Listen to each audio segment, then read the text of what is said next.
할렐루야. 네. 우리 옆사람 얘기합시다. 잘 되고 있습니다. 잘 되고 있습니다. 감사합니다. 축복의 통로가 되시기 바랍니다. 축복의 통로가 되시길 바랍니다. 제가 이제 43년 목회하면서 교인들에게 설교할 때마다 그 인사를 시켰어요. 잘 되고 있습니다. 또 축복의 통로가 되시기 바랍니다. 이렇게 했더니 성경에 뭐라 그랬죠? 민수기 14장 28절에 내 말이 내 귀에 들린 대로 내가 행하리라. 하나님이 그 말을 들으시고 우리 교회를 아주 복을 많이 주셨어요. 복 많이 주셨다는데 별로 실감이 안 나시는 것 같아요. 그래서 43년을 아주 은혜 중에 잘 마치게 되었습니다. 분명한 사실은 하나님은 우리가 잘 되기를 원하시는 줄 믿습니다. 조영기 목사님이 많이 사용하시는 성경구절 요한 3서 2절 그죠? 내 영혼이 잘된 같이 범사가 잘 되고 강건하기를 내가 간구하노라. 그 잘이라는 단어에 강조를 좀 하셔야 돼요. 그죠? 내 영혼이 잘된 같이 범사가 잘 되고 할렐루야. 하나님은 우리가 이제 잘 되기를 원하시는 분인데 저는 요즘에 이제 그 은퇴한 지가 5년이 넘었거든요.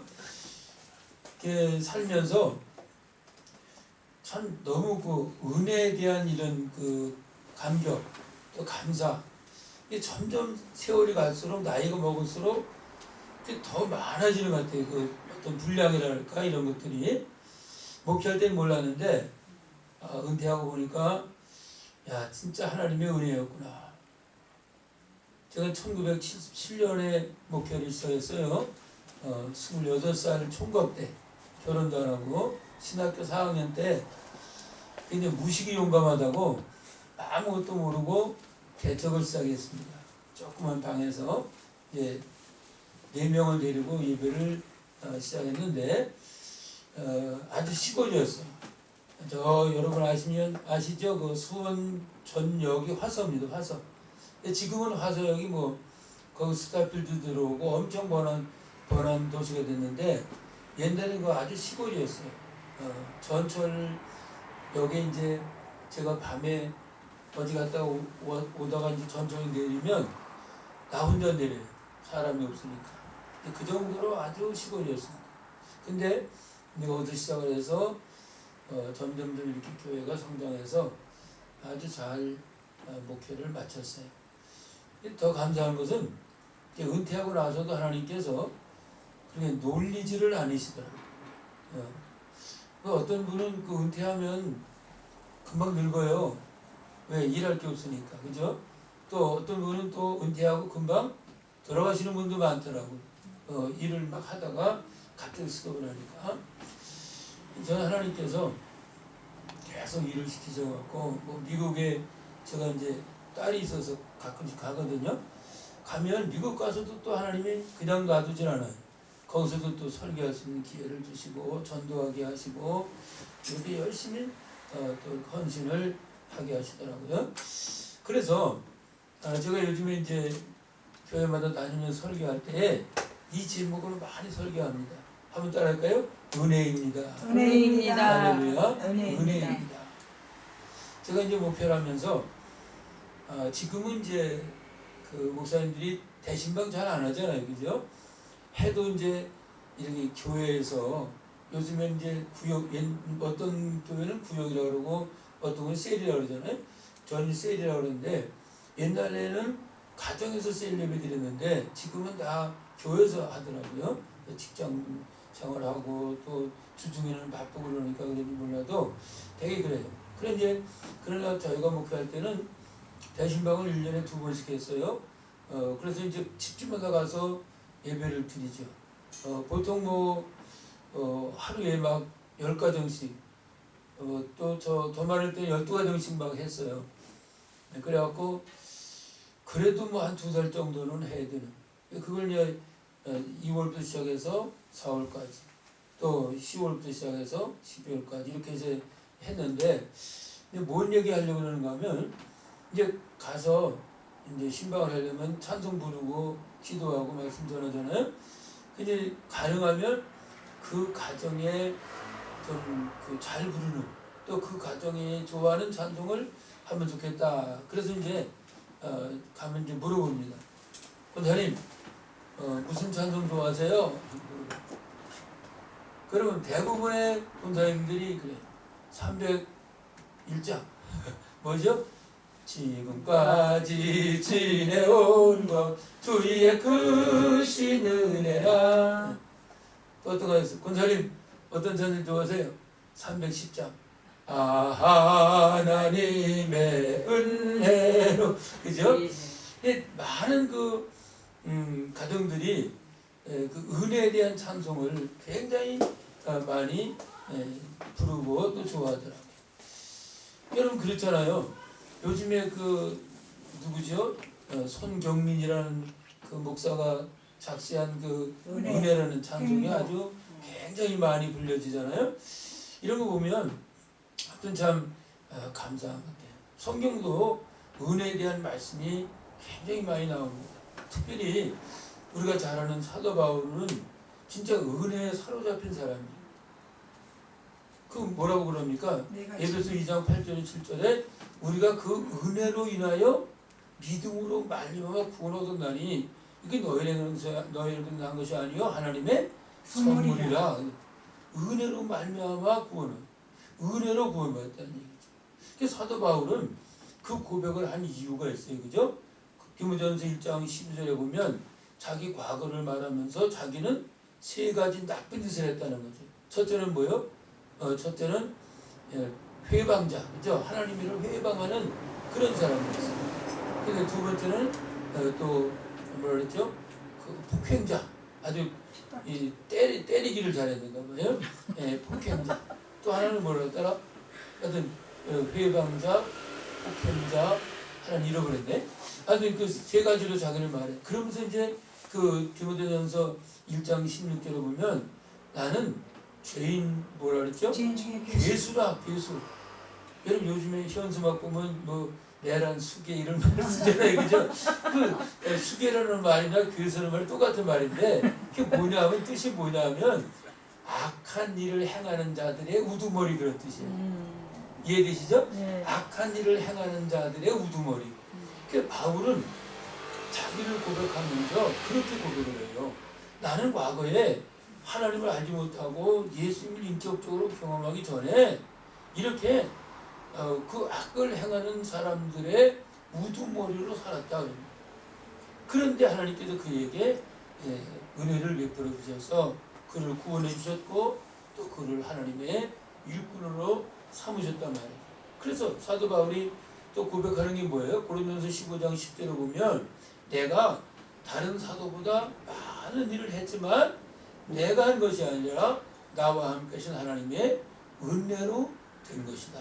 그렇죠? 네. 그러니까 사도 바울은 철저하게 하나님의 은혜를 경험한 사람, 또 그 은혜로 하나님의 사역을 감당했기 때문에 그 은혜가 그를 지배했어요. 그래서 그 은혜가 그를 지배했기 때문에 그를 뭐라고 고백하는 거면 은혜가 왕 노릇한다는 거예요. 여러분 왕은 누구예요?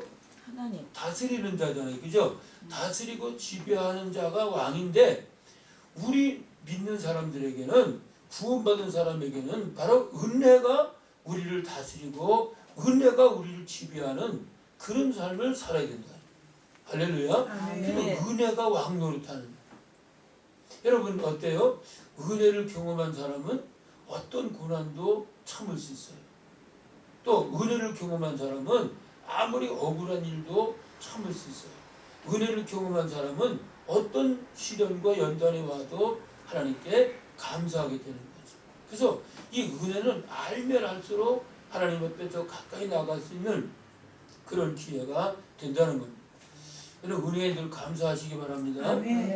우리 찬송가 405장 옛날 찬송, 요즘 찬송은 305장이죠. 네. 뭐예요? 나 같은 죄인 살리시. 그 찬송을 만든 사람이 존 뉴턴이라는 사람인데요. 이 사람은 원래 노예. 노예 장사꾼이었어요.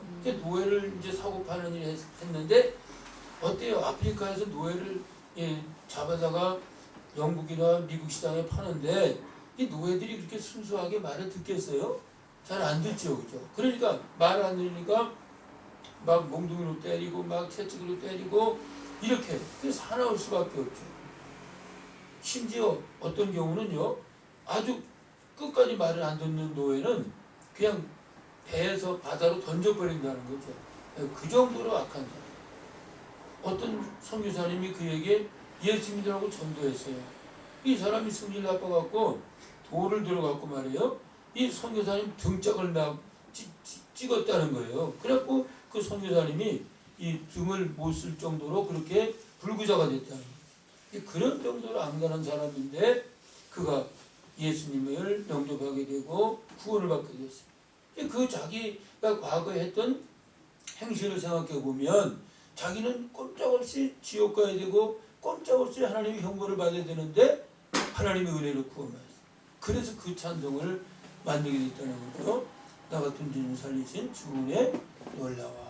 할렐루야. 그러니까 이 은혜, 참 은혜에 대한 얘기를 하려면 이거 한이 없는데 이제 본문으로 들어갑시다. 자, 본문에 보면 이 거라사라는 곳에 귀신 들린 사람이 있었잖아요. 그죠? 근데 이 사람이 어떤 사람이에요? 귀신에게 사로잡혀 갖고 엉망이 된 사람. 우리가 1절부터 20절까지 읽어야 되는데 20절까지 읽으면 다 집에 가실 것 같아서 18절부터 20절까지 읽었잖아요.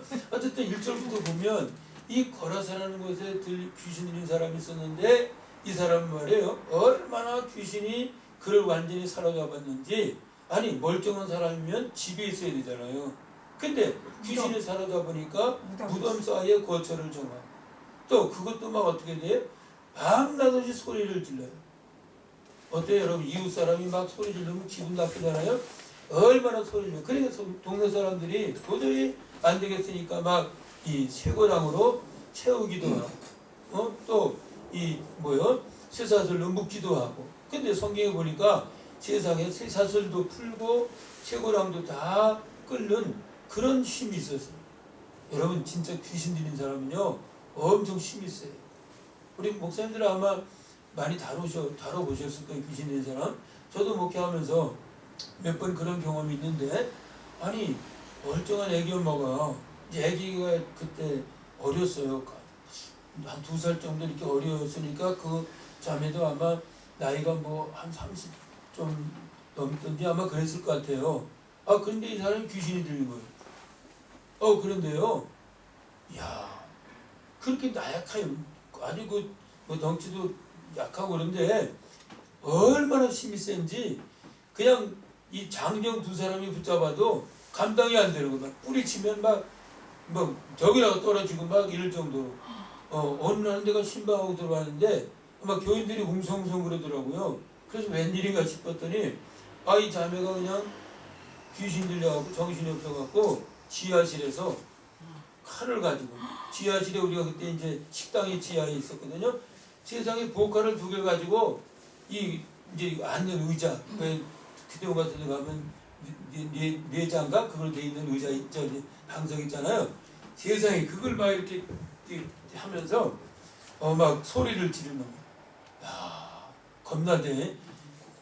그런데 사람들은 막 밖에서 벌벌 떨고 소리만 질리고 있는데 듣고 있고. 그럼 어떻게 목사가 그래도 그렇게 도망갈 수는 없잖아요.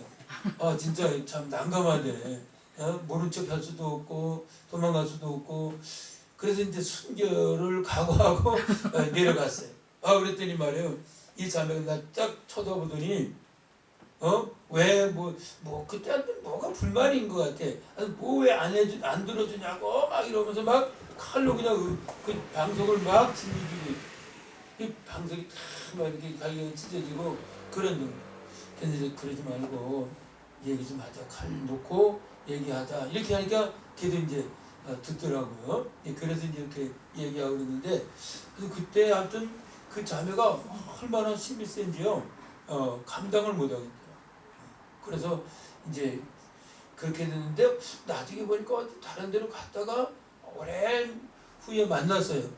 그런데도 아주 정상은 아니고 약간은 좀 좋아진 상태긴 하더라고요. 저 어쨌든 여기 이제 귀신 있는 사람은 바로 그런 상태예요. 그러니까 이 사람은 사람에게 인정받지도 못하고요. 그죠? 그러니까 2,000마리의 이 군대 귀신이 들려갖고 아무도 인정해주지 않고 아무도 거들떠보지도 않는 그런 형편이었단 말이죠.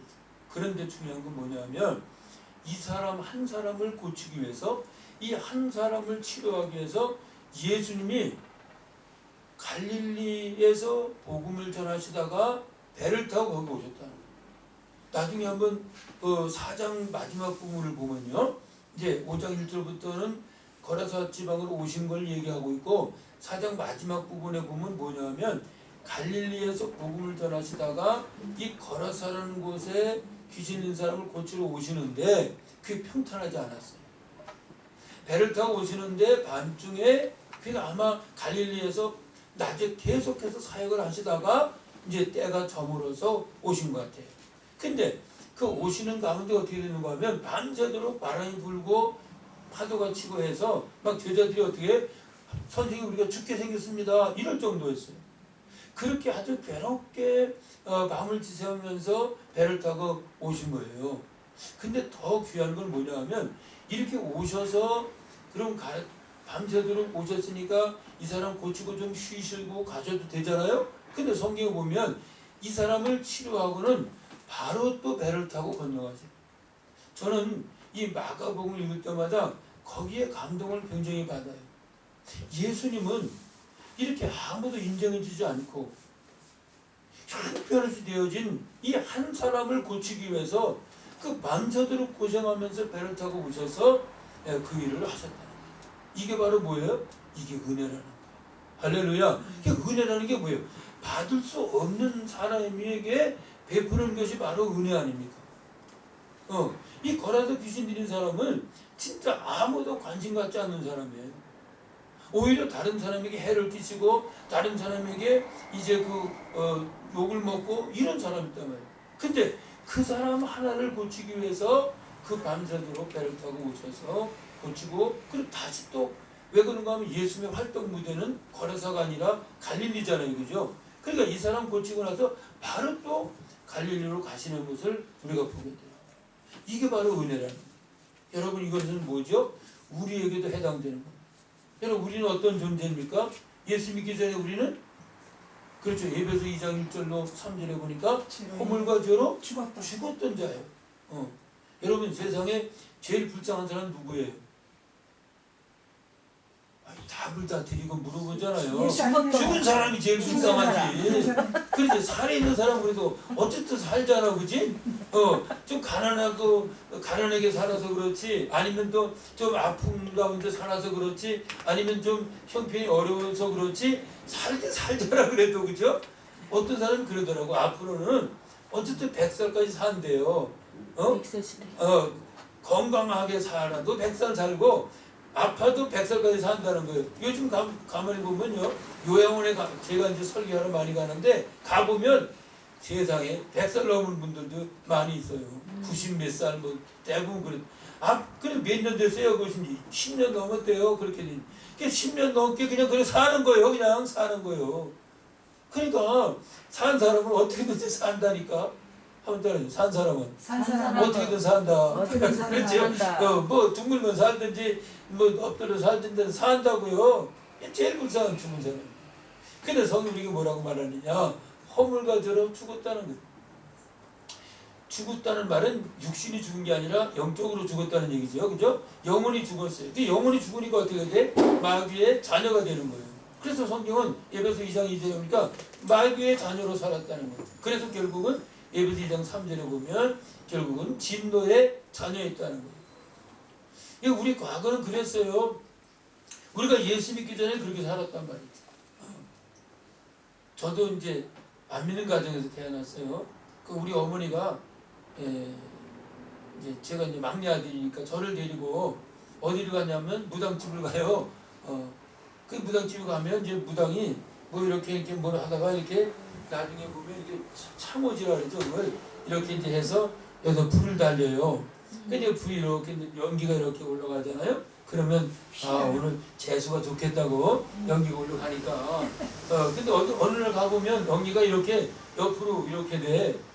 오늘 무슨 일이 생길 것 같다고 조심하라고 이래. 그럼 어머니가 막 연기가 올라갈 때는 막 얼굴이 막 화나다가 약간 이렇게 되면 또 얼굴이 막 찌그러져 갖고 아이고 가자 이러고 막 힘도 하나도 없이 이제 이렇게 날 끌고 가요. 근데 지금 생각해 보니까 그거요. 날씨가 좋을 때는 기압이 좋으니까 이제 이게 연기가 올라가는데 비 오고 부중중하면 기압이 얕으니까 이게 이렇게 된 거더라고. 이해돼요? 네. 저는 그런 가정에 태어났어요. 꼴필도 막 굿하고 뭐 푸닥거리하고 우리 어머니 또 막 그런 거 너무 좋아해갖고 배 아프다 그러면 이제 밤에 배 아파요 그러면 얼른 나가갖고 죽 써갖고 말이에요. 죽 그리고 바가지도 이렇게 담아갖고 제 머리에다가 이렇게 돌려요. 돌리고 이렇게 갖다 내밀고 이렇게 해요. 나중에 그래도 조금 교회 다니다가 돌아가셨는데 어쨌든 그런 가정이 태어났어요. 근데 하나님께서 참 은혜 가운데 참 창피한 얘기지만은 저희 마을은 지금도 교회가 없어요. 한 120여 호 되는데도 교회가 없고 교회 없으니까 예수 믿는 사람이 거의 없어요. 근데 저만 또 저를 전도한 우리 형님하고 두 사람만 예수 믿는 사람. 나머지 다 절에 다니고 절이 가까워서 거의 대부분 절에 다녀요. 지금 생각해 보면 참 그게 하나님의 엄청난 은혜라고 저는 생각이 돼요.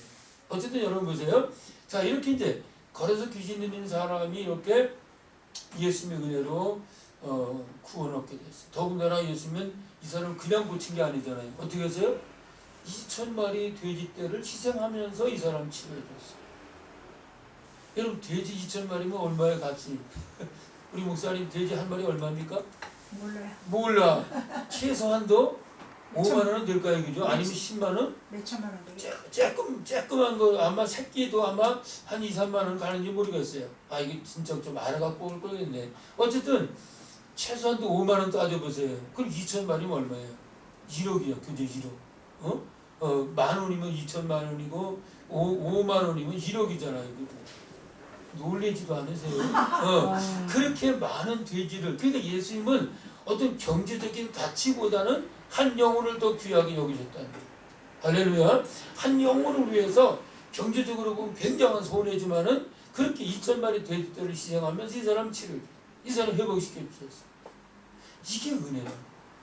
이게 은혜는 뭐예요? 갚을 수 없는 거예요. 그렇죠? 이거 어떻게 갚아요? 은혜는 우리가 진짜 알지만 이 갚을 수는 없는 게 바로 은혜입니다. 자 그러면 중요한 게 뭐냐면 그러면 이렇게 은혜를 받은 이 걸어서 귀신 들린 사람은 뭘 했습니까? 이건 뭘 말합니까? 은혜 받은 나는 어떻게 살아야 되느냐 말이에요. 그게 중요한 거죠. 그죠? 은혜를 받았는데 은혜 받은 사람으로서 삶이 중요하잖아요. 여러분 보세요. 성경에 보면 은혜 받고도 그냥 그 무관심한 사람이 많았잖아요. 누구죠? 10명의 나 환자, 그죠? 나병 환자. 세상에 나병 그 당시는 나병 걸리면 다 죽는 거였잖아요. 근데 예수님 은혜로 고침받았어요. 당연히 예수님께 가서 살해해야 되잖아요. 근데 몇 사람만? 9사람. 한 사람만 가서 감사하다 그랬잖아요. 그죠? 그러니까 예수님 뭐라 그랬어요? 9은 어디 있느냐? 9은 어디 있느냐? 그러니까 이 9명은 은혜를 모르는 거예요. 한참 전에요. 그 미국의 미시간주에 그 미시간 호수가 있는데 거기에 이 여객선이 가다가 빠졌어요. 이게 침몰을 했습니다.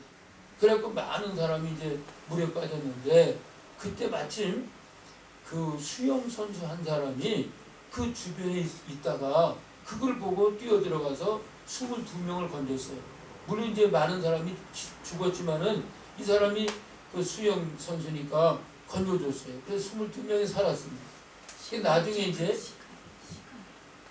기자가 질문했어요. 기자가 22명 중에 고맙다고 말한 사람이 있었느냐 물어봤어요. 있었을까 없었을까? 한 사람이 있었대요.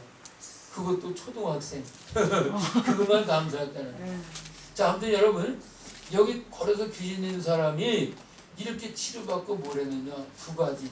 첫째는 여기 이제 우리 18절에 보면 우리 이제 이거 한번 보면요.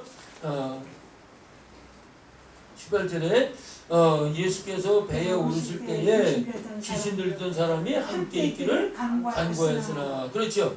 여러분 함께 있기를 원했다는 말은 제자로 살기를 원했다는 거예요. 그죠? 나가 이제 고쳐주신 예수님의 제자로 살겠습니다. 그 제자로 살기를 원했던 거예요. 이거 뭘 말하는 가 하면 여러분 그 당시 제자는 어떻게 평탄했을까? 힘들었을까? 힘들었죠. 그렇죠. 제자는 다 순교했잖아요. 11명의 제자가 다 순교했잖아요. 그죠? 마찬가지예요. 제자로 살겠다는 말은 주님을 위해서 자기는 고난의 길을 가겠다는 거예요. 할렐루야. 여러분 예수님 뭐라고 말씀해요? 마태복음 16장 24절에 나를 따라오려거든 자기를 부인하고 자기 십자가를 지고 나를 쫓을 것이니라. 제자는 십자가 지는 거예요. 십자가 지는 건 뭐예요? 결국은 죽는 거예요. 아니 십자가 지고 간 사람이 살아 돌아온 사람이 있을까? 그렇죠. 십자가 진 사람 다 죽었죠. 여기 예수님을 따라가겠다는 말은 제대로 살겠다는 말이고 결국 이 말은 이제 주님을 위해서 자기는 헌신하고 희생하겠다는 거예요. 여러분 주님 앞에 충성하시기 바랍니다. 계시록 2장 10절 죽도록 충성하라. 왜 그런가 하면 은혜 받았기 때문에. 그렇죠. 은혜 받았기 때문에 당연히 우리는 하나님께 충성해야 돼요. 그 다음에 또 한 가지는 은혜 받은 사람이 해야 될 건 뭐예요? 복음 전도죠. 그죠? 할렐루야. 예수님은 이렇게 따라오려고 하는 이 사람에게 뭐라 그랬습니까? 나를 따라오는 것보다 더 급한 게 있다는 거예요. 그게 뭐예요? 집에 가서 이제 내 친족들에게 어떻게 하나님이 역사하셨는가를 알리라. 전도하라는 얘기. 그러니까 보세요. 이 사람이 은혜 받고 두 가지. 첫째로는 주님을 위해서 헌신하기를 결심했고요. 두 번째는 복음을 전하는 일에 최선을 다했다는 거죠.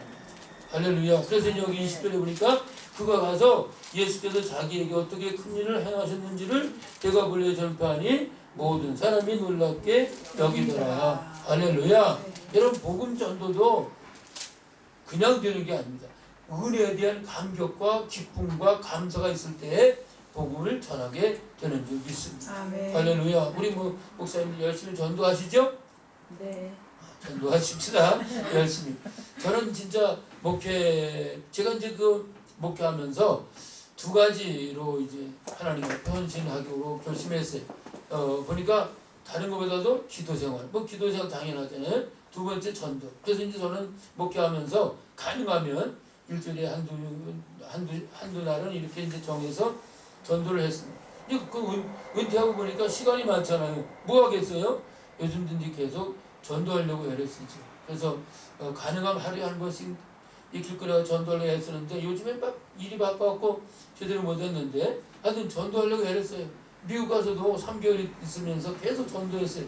거기도 보면 그래도 참 어디든지 가보면 전도하는 분들이 많더라고요. 그래서 거기 보면 이제 그 토요일마다 스페니시들 멕시코나 뭐 이런 남미에서 온 사람들 전도하는 팀이 있고 또 이제 주일날은 노숙자들 미국 말로는 홈리스라고 그러죠.